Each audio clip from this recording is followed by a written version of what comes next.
ಇದು ಟಂಬ್ಲರ್ ಮೈಕ್ರೋಮೀಟ್ರು ಮತ್ತು ಇದು ಫಿಡೆನ್ಸಿಯಲ್ ಇಂಡಿಕೇಟ್ರು. ಇದು ಬಂದು ಸೆಂಟರ್ಸ್ ಅಂತ ಹೇಳ್ತೀವಿ.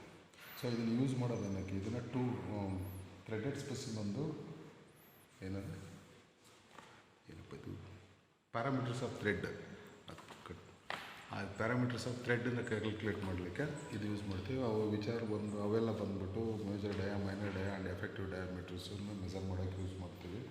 ಸೊ ಈ ಮೆಥಡಲ್ಲಿ 1 wire method, 2 wire method, 3 wire method, ಇದು ಬಂದು 2 ವೈರ್ ಮೆಥಡ್ ಆ್ಯಂಡ್ ಪಾಪ್ಯುಲರ್ ಒಂದು.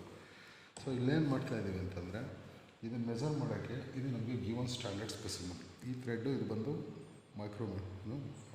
ಮೆಟ್ರಿಕ್ ಥ್ರೆಡ್ದಲ್ಲಿ ಇದು ಮಾಡ್ತೀವಿ. ಈ ಥ್ರೆಡ್ಡನ್ನು ಮೆಜರ್ ಮಾಡಬೇಕಾದ್ರೆ ನಾವು ಇನ್ನೊಂದು ಸ್ಟ್ಯಾಂಡರ್ಡ್ ಸಿಲಿಂಡ್ರಿಕಲ್ ಸರ್ಫೇಸ್ ತೊಗೊಂಡು ಅದ್ರ ಜೊತೆ ಕಂಪೇರ್ ಮಾಡಿ ಡಿಫ್ರೆನ್ಸಲ್ಲಿ ನಾವು ಕ್ಯಾಲ್ಕುಲೇಟ್ ಮಾಡ್ತೀವಿ. ಸೊ ಅದಕ್ಕಿದೆ ಸ್ಟ್ಯಾಂಡರ್ಡ್ ಸಿಲಿಂಡ್ರಿಕಲ್ ಸರ್ಫೇಸ್ ಅಂತ ಹೇಳ್ತೀವಿ. ಇದರ ಡಯಾ ಬಂದ್ಬಿಟ್ಟು 20 mm. ಸೊ ಇದನ್ನು ತಂದು ಈ ಥರ ಸೆಂಟ್ರ್ ಮಧ್ಯೆ ಫಿಕ್ಸ್ ಮಾಡ್ಕೊಂಡು ಇದು ಫ್ಲೋಟಿಂಗ್ ಕ್ಯಾರೇಜ್ ಅಂತ ಹೇಳ್ತೀವಿ. ಯಾಕೆಂದರೆ ಫ್ಲೋಟ್ ಆಗುತ್ತೆ ಇದು ಆ ಕಡೆ. ಈ ಸೆಂಟ್ರನ್ನ ಎಲ್ಲಿಗೆ ಬೇಕಾದರೂ ನಾವು ಫಿಕ್ಸ್ ಮಾಡ್ಕೊಬೋದು. ಇದನ್ನು ಈ ಲೆಂತ್ ಕೂಡ ನಮ್ಗೆ ಎಷ್ಟು ಬೇಕಷ್ಟು ಅಡ್ಜಸ್ಟ್ ಮಾಡ್ಕೋಬೋದು. ಒನ್ಸ್ ಇದನ್ನು ಫಿಕ್ಸ್ ಮಾಡ್ಕೊಂಡ್ಮೇಲೆ ಎಕ್ಸ್ಪೆರಿಮೆಂಟ್ ಮುಗಿಯೋವರೆಗೂ ಈ ಲೆಂತನ್ನ ಚೇಂಜ್ ಮಾಡ್ಬೋದು. ಇನ್ ಕೇಸ್ ಹಂಗೇನಾದ್ರೆ ಚೇಂಜ್ ಮಾಡಿದ್ರೆ ಒಂದಕ್ಕೊಂದು ಇಂಟರ್ ರಿಲೇಷನ್ಶಿಪ್ ಇರೋದಿಲ್ಲ. ಎರಡನೇದು ಇದನ್ನು ಫಿಕ್ಸ್ ಆದಮೇಲೆ ಈ ಡಿಸ್ಟೆನ್ಸ್ ಕೂಡ ನಮ್ಗೆ ಎಷ್ಟು ಬೇಕಷ್ಟು ಮೂವ್ ಮಾಡ್ಕೊಬೋದು. ಸೊ ಇದಾದಮೇಲೆ ಫಿಡೆನ್ಸಿಯಲ್ ಇಂಡಿಕೇಟ್ರ್ ಯಾವಾಗಲೂ 0 ತೋರಿಸ್ತಾ ಇರುತ್ತೆ. ನಾನು ಇಲ್ಲಿ ಮೂವ್ ಮಾಡ್ಬೇಕಾದ್ರೆ ಅದು ಮೂವ್ ಆಗುತ್ತೆ. ನನಗೆ ಅದು ವಿತಿನ್ ಈ 2 ಮಾರ್ಕ್ ಮಧ್ಯೆ ಇರಬೇಕು. ಯಾಕೆಂದರೆ ನಾನು ವರ್ಕ್ ಪೀಸ್ ಮೇಲೆ ಮಿನಿಮಮ್ ಇಷ್ಟೇ ಪ್ರೆಷರ್ ಅಪ್ಲೈ ಮಾಡಬೇಕು ಅಂತಿರುತ್ತೆ. ಅದಕ್ಕಿಂತ ಜಾಸ್ತಿ ಆಯಿತು ಅಂದರೆ ಇದು ಲೈನ್ ಕ್ರಾಸ್ ಆಗುತ್ತೆ. ಸೊ ಅಲ್ಲಿ ಬಂದಾದಮೇಲೆ ಇಲ್ಲಿ 3 ರೀಡಿಂಗ್ ಇದೆ. ನನಗೊಂದು main scale, head scale, vernier scale 3 reading ತೊಗೊಳ್ಳೋದು. ಇಲ್ಲಿ ಆ್ಯಸ್ ಯೂಸ್ವಲ್ ಆಗಿ ಇಲ್ಲಿ 2 ಲೀಸ್ಟ್ ಕೌಂಟ್ ಬರುತ್ತೆ. ಒಂದು ಲೀಸ್ಟ್ ಕೌಂಟ್ ಬಂದ್ಬಿಟ್ಟು main scale versus head scale. ಅದನ್ನು ಬಂದ್ಬಿಟ್ಟು 1 MSD 1 main scale division divided by total number of divisions on the head scale.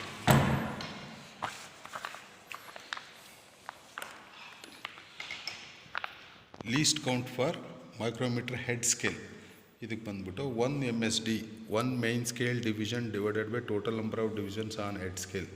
ಇಲ್ಲಿ head scale total number of divisions ಬಂದು 250 ಇದೆ.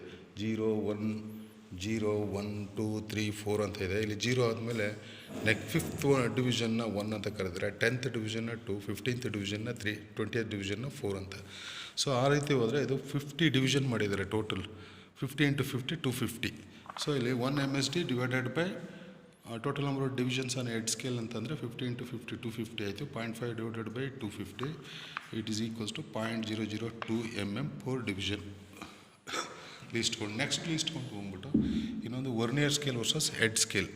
ವರ್ನಿಯರ್ ಸ್ಕೇಲ್ ಏನಿದೆ, head ಸ್ಕೇಲ್ದು 1 ಡಿವಿಷನ್ 0.002 mm 0.002 mm ತೊಗೊಂಡು further 10 equal divisions ಮಾಡಿದ್ದಾರೆ. Further 10 equal divisions ಮಾಡಿ ಇಲ್ಲಿ ಈಗ ನನಗೆ once ಅಗೇನು total number of divisions on vernier scale minus coinciding head scale division with 10th vernier scale divisions ಅಂತ ಇದೆ.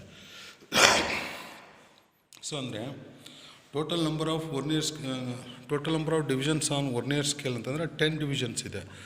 ಕೊಯಿನ್ಸೈಡಿಂಗ್ 10th ವರ್ನಿಯರ್ ಸ್ಕೇಲ್ ಡಿವಿಷನ್ ಅಂತಂದರೆ ಈಗ ನಾನು ವರ್ನಿಯರ್ ಸ್ಕೇಲ್ 0ನ ಹೆಡ್ ಸ್ಕೇಲ್ 0 ಜೊತೆ ಕೊಯಿನ್ಸೈಡ್ ಮಾಡಿದ್ದೀನಿ. ಸೊ ಇಲ್ಲಿ ಹೆಡ್ ಸ್ಕೇಲ್ 9th ಡಿವಿಷನ್ನು ವರ್ನಿಯರ್ ಸ್ಕೇಲ್ 10th ಡಿವಿಷನ್ಗೆ ಕೊಯಿನ್ಸೈಡ್ ಆಗಿದೆ. ಹೆಡ್ ಸ್ಕೇಲ್ 9th ಡಿವಿಷನ್ನ ವರ್ನಿಯರ್ ಸ್ಕೇಲ್ದು 0th ಡಿವಿಷನ್ನ ಹೆಡ್ ಸ್ಕೇಲ್ 0th ಡಿವಿಷನ್ ಜೊತೆ ಕೊಯಿನ್ಸೈಡ್ ಮಾಡಿದ್ದೀನಿ. Vernier scale total number of 10 divisions ಇದೆ. ವರ್ನಿಯರ್ ಸ್ಕೇಲ್ದು 10th ಡಿವಿಷನು ಹೆಡ್ ಸ್ಕೇಲ್ದು 9th ಡಿವಿಷನು ಕೊಯಿನ್ಸೈಡ್ ಆಗಿದೆ. ಇದು ವರ್ನಿಯರ್ ಸ್ಕೇಲ್ದು ವರ್ಕಿಂಗ್ ಪ್ರಿನ್ಸಿಪಲ್ ಕೂಡ. ಇದು works on the difference between 2 scale ಮಧ್ಯೆ ಏನು ಡಿಫ್ರೆನ್ಸ್ ಇದೆ ಅದ್ರ ಮೇಲೆ ವರ್ಕ್ ಆಗೋದು. ಸೊ ಅದನ್ನು ಇಲ್ಲಿ ತೋರಿಸಿರೋದು 10 - 9 ಡಿವೈಡೆಡ್ ಬೈ 10 ಅಂತ. Total number of divisions on vernier scale into least count of head scale, that is 0.002. ಇದು 0.002 mm ಆಯ್ತಲ್ಲ ಸರ್. ತೊಗೊಳ್ಳೋದು ಮೈನ್ ಸ್ಕೇಲ್ ರೀಡಿಂಗ್ ತೊಗೊಳ್ಳೋದು. ಇಲ್ಲಿ ಮೈನ್ ಸ್ಕೇಲ್ ರೀಡಿಂಗ್ ಒಂದು ಫಾರ್ಮುಲಾ ಇದೆ. ಇಲ್ಲಿಂದು micrometer reading is equal to MSR + CHST into least count of head scale plus CVST into least count of vernier scale. ಇಲ್ಲಿ MSR ಅಂತಂದರೆ main scale reading ಬಂದು ಇಲ್ಲಿದೆ. ಇಲ್ಲಿ ಈಚ್ ಆ್ಯಂಡ್ ಎವ್ರಿ ಡಿವಿಷನ್ನು 0.5 mm ಸಮ ಇರುತ್ತೆ. ಸೊ ಇಲ್ಲಿ 5 6 7 7.5 mm 7.5 mm plus micrometer reading over the standard specimen ಅಂತ. ಅಂದರೆ micrometer reading over the standard specimen with wire, micrometer reading over the standard specimen with figure. ಈ 3 ಬಂದು ಸ್ಟ್ಯಾಂಡರ್ಡ್ ಸಿಲಿಂಡ್ರಿಗೆ ತೊಗೊಳ್ಳುವಂಥದ್ದು. Next micrometer reading over standard work piece. RWW ಅಂದರೆ micrometer reading over standard work piece with wires ಅಂತ. RWP ಅಂದರೆ micrometer reading over work piece with prism ಅಂದ್ಬಿಟ್ಟು. ಈ ಮೂರು ರೀಡಿಂಗ್ನ ನಾವು ಸ್ಟ್ಯಾಂಡರ್ಡ್ ವರ್ಕ್ ಪೀಸಿಗೆ ತೊಗೋತೀವಿ, ಇದನ್ನು ಸ್ಟ್ಯಾಂಡರ್ಡ್ ಥ್ರೆಡೆಡ್ ವರ್ಕ್ ಪೀಸಿಗೆ ತೊಗೋತೀವಿ, ಇದು ಸ್ಟ್ಯಾಂಡರ್ಡ್ ಪ್ರಿಸಮ್ಗೆ ತೊಗೋತೀವಿ. ಸೊ ಇಲ್ಲಿ ಬಂದು formula micrometer reading is equal to MR is equal to MSR plus CHST into least count of head scale plus CVST into least count of vernier scale. ಇಲ್ಲಿ main scale reading ಬಂದು 7.5 mm ಇದೆ plus CHST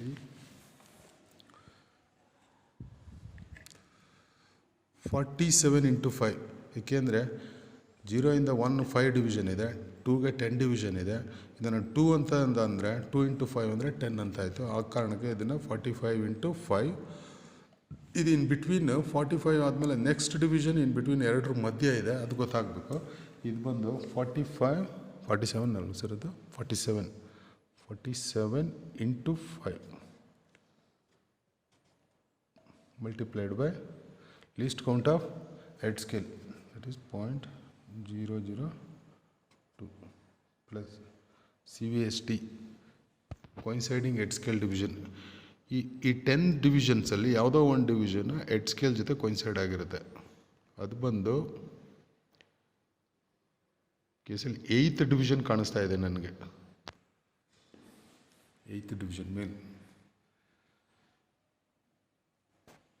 8 into 0.002 mm. ಇದನ್ನು ತೊಗೊಂಡು multiply ಮಾಡಿದ್ರೆ calculate value ಬಂದು micrometer reading over standard specimen it is equals to 7.871 mm. ಈಗ next trial ತೊಗೋದಿದ್ದೀನಿ, ಅದು ಬಂದು micrometer reading over standard specimen with standard wires. So ವೈರ್ಸ್ನ ಈ ಥರ ಸ್ಯಾಗ್ ಮಾಡ್ತೀವಿ. ಇದರ ಡಯಾಮೀಟ್ರ್ ಇಲ್ಲೇ ಕೊಟ್ಟಿದ್ದಾರೆ, ಇಟ್ ಈಸ್ 1.65 mm ಅಂದ್ಬಿಟ್ಟು. ಇದ್ರ ಡಯಾಮೀಟ್ರ್ ಬಂದು 20 mm, ಅದು ಫಿಕ್ಸ್ಡು. ಇಲ್ಲೇನು ಥ್ರೆಡ್ ಕೊಟ್ಟಿದ್ದಾರೆ ಅದು ಒಂದು ಮೆಟ್ರಿಕ್ ಥ್ರೆಡ್ಡು, ಅದರ ಆ್ಯಂಗಲ್ ಬಂದು 60 ಡಿಗ್ರಿ, ಅದು ಗೊತ್ತೇ ಇದೆ.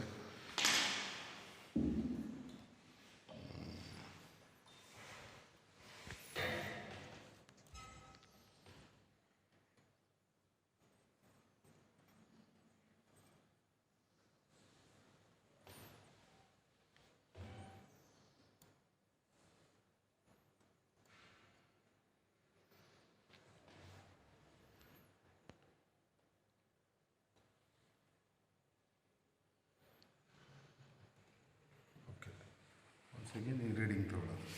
ರೀಡಿಂಗ್ ಬಂದು RSW.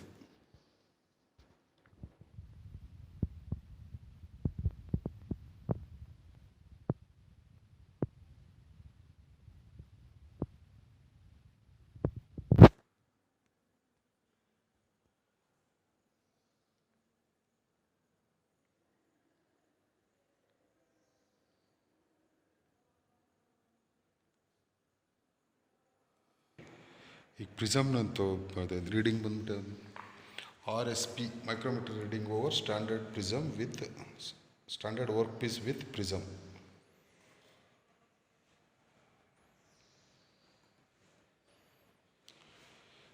ಇಲ್ಲಿ 3 ಹೆಡ್ಜ್ ಇದೆ. ಇಲ್ಲಿ ಬಂದ್ಬಿಟ್ಟು ನೈಫ್ ಹೆಡ್ಜ್ ಅಂತ ಹೇಳ್ತೀವಿ. ಈ ನೈಫ್ ಹೆಡ್ಜ್ ಯಾವಾಗಲೂ always towards the work piece ಇರಬೇಕು. ಇದನ್ನು ಪ್ಲೇಸ್ ಮಾಡುವಾಗ ಈ ರೀತಿ ಎಲ್ಲ ಪ್ಲೇಸ್ ಮಾಡಬಾರ್ದು, ಹಿಂಗೆ ಈ ಥರ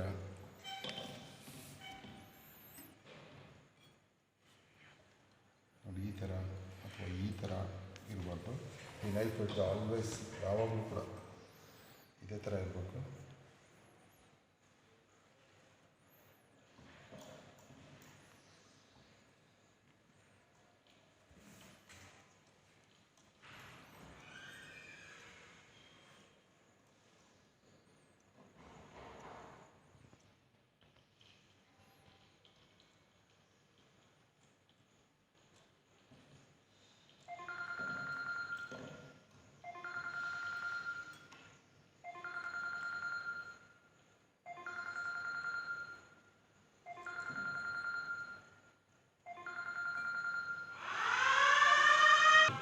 so once again same main scale reading, head scale reading ಮತ್ತು ವರ್ನಿಯರ್ ಸ್ಕೇಲ್ ರೀಡಿಂಗ್ನ ರೆಕಾರ್ಡ್ ಮಾಡಿಕೊಂಡು ಇದು ಫಾರ್ಮುಲಾದಲ್ಲಿ ಸಬ್ಸ್ಟಿಟ್ಯೂಟ್ ಮಾಡಿ ಏನು ವ್ಯಾಲ್ಯೂ ಬಂತು ಅದನ್ನು RSW ಅಂತ ನೋಟ್ ಮಾಡ್ಕೊಳ್ಳೋದು. ಇದರಲ್ಲಿ ಏನು ಬಂತು ಅದನ್ನು RSP ಪ್ರಿಸಮ್ ಅಂತ ನೋಟ್ ಮಾಡ್ಕೊಳ್ಳೋದು. ನೆಕ್ಸ್ಟ್ ಇದಕ್ಕೆ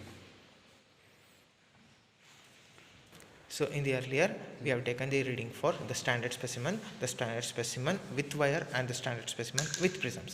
Now after removing the standard specimen, now we are placing the whatever the value we need to calculate for the threaded workpiece. So the same procedure we need to follow with wires and as well as with the prisms in order to compare for both the standard specimen as well as the threaded workpiece. So the procedure remains the same. ಇದು prism ಇದೆ.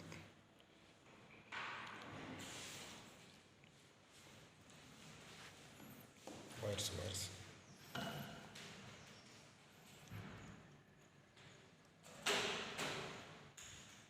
Now we place the standard wires for the workpiece, and we need to note down the main scale reading CHST and CVSLC for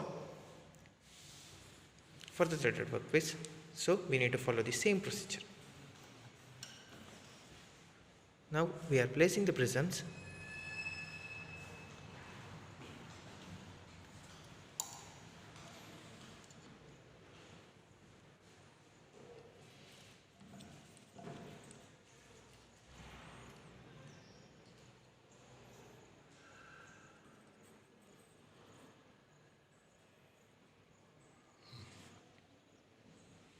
Now we are placed the workpiece in between the prisms, and again we need to note down the main scale reading CHST and for the calculation. So this completes the reading with respect to the wires as well as the prisms.